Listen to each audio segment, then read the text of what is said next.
Okay, once you've downloaded Smart PSS Lite, click on Add to add your device.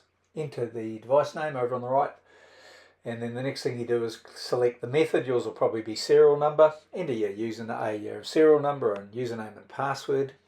And now your device is added. Live view is pretty straightforward, but where it gets interesting is playback. So click on Home, go to Playback, and then bring down your list of cameras, put a tick in the box next to the camera you're interested in, click on the blue search, and then you'll get that day's worth of footage along the bottom. Double click where you want where you think your event is.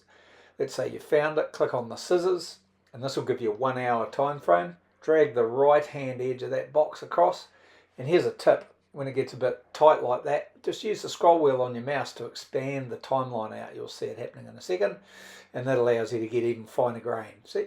And then grab the right hand, bring it across so it's only a few seconds. Once you're happy, come across, click on the scissors again a second time, and then you'll get a dialog.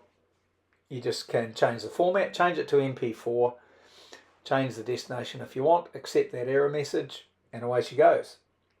Once you're done, click on the Exported tab up the top and you'll see your file, and over on the right hand side there's a file folder, and that'll actually take you to the file on your computer.